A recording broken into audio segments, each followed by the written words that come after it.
अस्सलाम वालेकुम बच्चे, कैसे हैं सब लोग? होप सो सब ठीक होंगे। आज हम 9th क्लास की chemistry according to new syllabus second chapter का टॉपिक देखेंगे, प्रोटॉन की दरियाफ्त उर्दू मीडियम वालों के लिए। सो लेट्स सी कि प्रोटॉन किस तरह से डिस्कवर हुआ, उसके लिए किस किस्म का इंस्ट्रूमेंट यूज़ किया गया।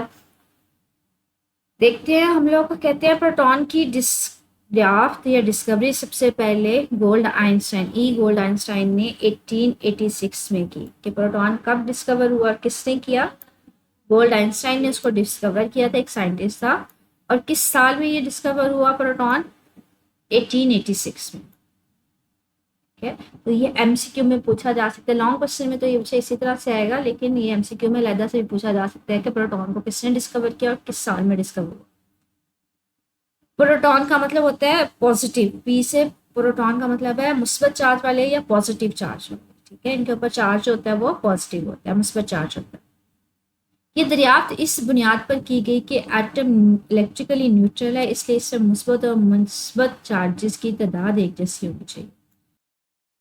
अच्छा, ये हमारे पास कंसीडर किया गया था कि इलेक्ट्रॉन्स जो है हमारे पास एटम में पाए जाते हैं। तो ये इस बात पे किया गया कि जो एटम है वो न्यूट्रल है, मतलब इसके ऊपर कोई चार्ज नहीं है। तो इसका मतलब क्या है, इसमें जितने मुनफी चार्जेस होंगे उतने ही मुस्बत चार्जेस होने चाहिए। अगर इसमें इलेक्ट्रॉन्स है तो इसमें क्या होने चाहिए? प्रोटॉन्स भी होने चाहिए, और दोनों की तादाद सेम होनी चाहिए। तो हम कहते हैं इसलिए एक दूसरे को कैंसिल कर देंगे तो हमारे पास एटम न्यूट्रल होगा। तो एटम न्यूट्रल कब होगा? जब इसमें मुस्बत और मनफी चार्जेस की तादाद क्या होगी?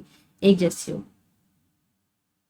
अब ये तजर्बा कौन सा था जिससे प्रोटॉन डिस्कवर हुए? कहते हैं गोल्ड आइंस्टाइन ने क्या किया, एक ऐसे डिस्चार्ज ट्यूब से तजर्बात किए जिसमें शानदार कैथोड इस घर से इस्तेमाल किया गया ताकि मुस्बत ज़रात के ख्वास का मुतालिया इनको मनफी ज़रात से अलहदा करने के बाद किया जाए। कि उसने एक डिस्चार्ज ट्यूब ली, एक शीशे की ट्यूब ली। उसने क्या किया, उसने एक इस तरह का कैथोड लिया जिसमें ये मसाम थे, मतलब जिसमें छोटे छोटे ये सुराख।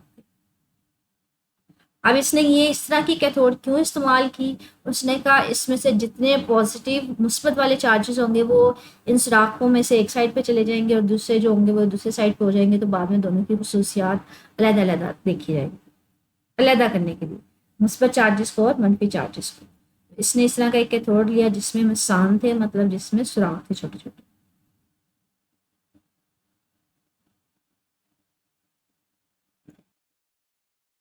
अच्छा, बाद में जब वो ये तजर्बे कर रहे थे प्रोटॉन को डिस्कवर करने के, उन्होंने कैथोड हमारे पास इस्तेमाल किया जिसमें सुराख थे। तो उन्होंने ये मुशाहिदा किया कि डिस्चार्ज ट्यूब में एक नई किस्म की रेस बन रही है।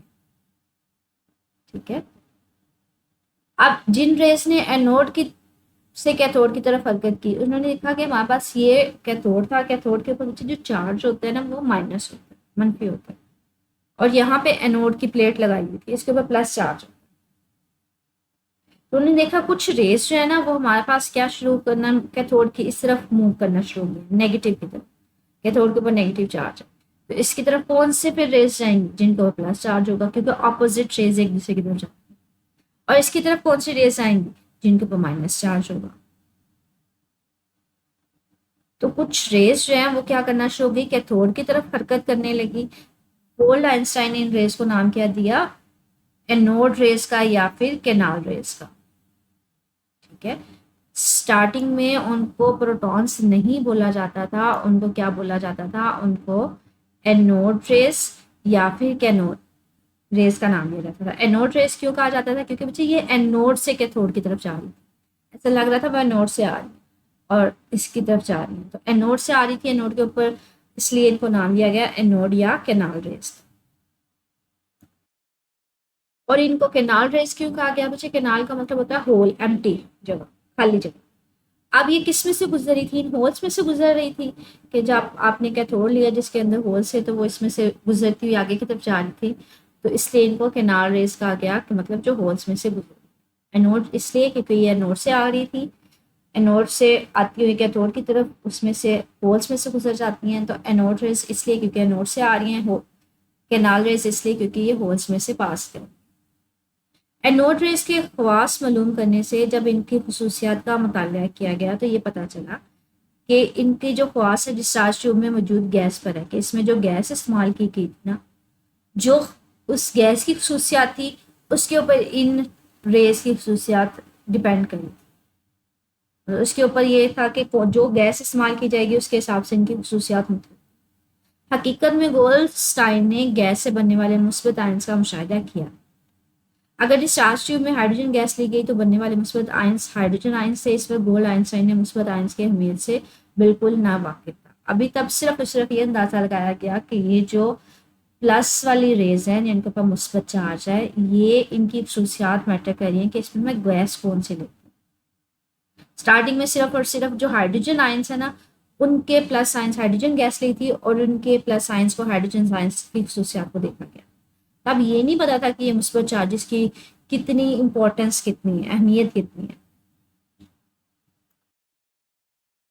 1917 में रदरफोर्ड ने एक ऐसे तजर्बात किए, ये हमारे पास साइंटिस्ट था रदरफोर्ड, उसने तजर्बात किए जिससे ये साबित हुआ कि दरअसल हाइड्रोजन के मुस्बत आयंस ही दूसरी गैसों के न्यूक्लियस में मौजूद होते हैं।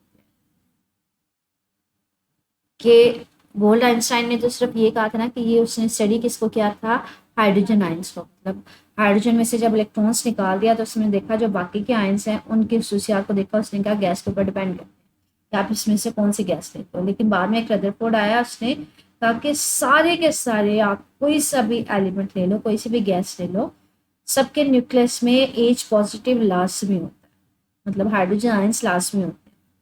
इस हकीकत ने फिर से रदरफोर्ड ने यह आइडिया लगाया कि तमाम एटम्स के न्यूक्लियाई में हाइड्रोजन के न्यूक्लियाई ही शामिल है। दूसरे अल्फाज में उसने फिर इनको नाम दे दिया गया प्रोटॉन्स, और उसने कहा कि प्रोटॉन्स हर एटम का लाजमी पार्ट है, मतलब हर एटम में वो पाया जाए। पहले ये सिर्फ और सिर्फ गोल्ड आइंस्टाइन ने हाइड्रोजन गैस के लिए लिया था कि हाइड्रोजन के प्रोटॉन्स और हाइड्रोजन आयंस सिर्फ प्रोटॉन ही था एक, तो बाद में रदरफोर्ड ने कहा था कि वो हर एटम में पाए जाते हैं। तो ये लॉन्ग क्वेश्चन बन सकता है कि हमारे पास प्रोटॉन के डिस्कवरी के ऊपर तफसीली नोट लिखें, या एमसीक्यू से पूछा जा सकता है किसने डिस्कवर किया, किस साल में डिस्कवर किया, इसका एक्सपेरिमेंटल सेटअप क्या था, कि हमारे पास अरेंजमेंट कैसी थी। एक डिस्चार्ज ट्यूब ली गई जिसमें आपने कैथोड मसामदार कैथोड लिया, मतलब जिसमें होल्स थे, और एक एनोड था। जब देखा गया कि हमारे पास कुछ रेज जो थी वो हमारे पास कैथोड की तरफ मूव कर रही थी और इन होल्स में से गुजर रही थी, सुराख में से, तो उन रेज को नाम दिया गया एनोड रेज का या फिर कैनाल रेज का। एनोड रेज इसलिए क्योंकि वो एनोड से आ रही थी, एनोड के ऊपर प्लस चार्ज होता है तो, और दूसरा ये होल्स में से गुजर रही थी, इसलिए कैनाल का मतलब होता है खाली जगह, तो इसलिए इसको कैनाल रेज कहा। शुरू में ये कहा गया कि इनकी जो खसूसियात है वो डिपेंड करती है कि इसमें गैस कौन से ली गई है। स्टार्टिंग में जो गोल्ड आइंस्टाइन था उसने इसके लिए हाइड्रोजन गैस ली थी, तो इसने कहा कि हमारे पास बेसिकली मुस्बत आयंस हाइड्रोजन आयंस, उसने कहा था वो इसमें कंसिडर किए गए, तो उसने कहा था वो बन रहे। हाइड्रोजन गैस अगर ली जाएगी तो उसमें कौन से आयंस बनेंगे, हाइड्रोजन आयंस, मतलब उसमें से इलेक्ट्रॉन्स निकल जाएगा, ये सिर्फ और सिर्फ प्लस एच प्लस बन रहे। बाद में रदरफोर्ड ने कहा कि नहीं, ये जो हमारे पास हाइड्रोजन प्लस है, किसी किस्म की भी गैस ली जाएगी यहाँ पे हाइड्रोजन आयंस जो है वो हमारे पास जरूर आएंगे, मतलब हर गैस के न्यूक्लियस में हाइड्रोजन आयंस पाए जाते हैं। इनको प्रोटॉन्स का नाम दिया गया और ये बात की गई कि हर एटम का एक लाजमी पार्ट। तो ये लॉन्ग क्वेश्चन है, इसको देख लीजिएगा। स्टिल पीछे कोई क्वेश्चन पूछना हुआ तो मेरे से कमेंट सेक्शन में पूछ लीजिएगा। ओके,